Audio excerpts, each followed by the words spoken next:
Honorable Minister of Commerce and Industry, Shri Piyush Goyal ji, Honorable Ministers on the dais, Excellencies, dignitaries, colleagues from the industry, ladies and gentlemen, good morning.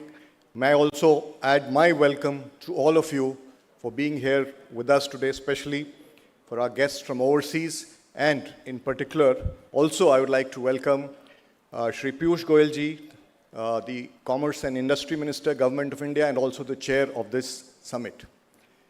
At the outset, I must say that despite the global challenges, India is on a resilient growth trajectory, poised to be third largest economy before the end of this decade, the fastest growing economy, and expected to clock an impressive growth rate of 7% this year.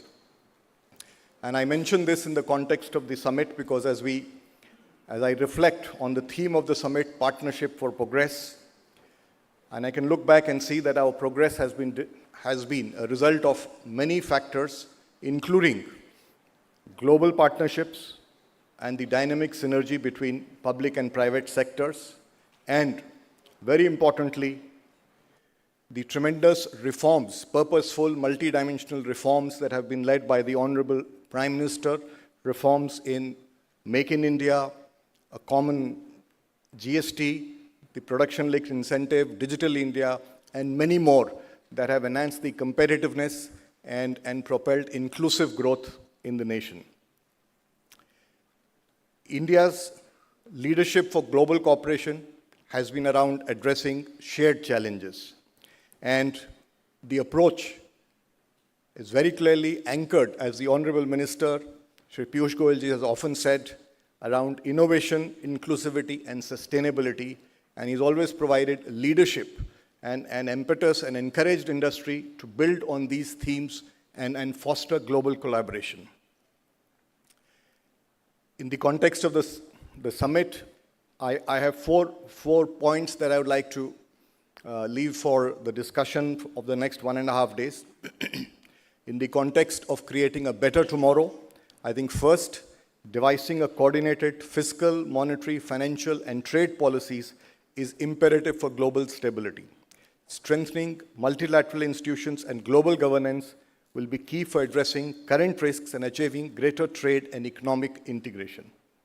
Second, cross-border research partnerships to identify trade barriers and establishing ongoing mechanisms for examining tariffs will support trade. Facilitating market access and lowering barriers will boost global growth and employment prospects. Certain emerging climate-related, which in one way can be called non-tariff barriers, can actually derail the process, and that's something that needs to be addressed. Third, in the recent COP29 conference ended with developing nations rejecting the US $300 billion climate deal as inadequate for mitigating climate needs.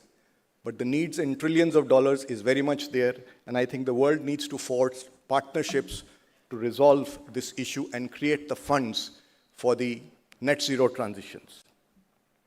The fourth is to do with digital. Digital has no doubt enhanced productivity, enhanced the quality of life, but it has brought in its own sets of risks of cybersecurity, data piracy, and certainly it's an area where global cooperation, sharing best practices, and cross-border investments in public digital infrastructure will go a long way in enhancing digital literacy and dealing with some of these threats. I look forward to the next 1.5 days of in-depth discussions from our distinguished speakers on these critical topics. Thank you, ladies and gentlemen.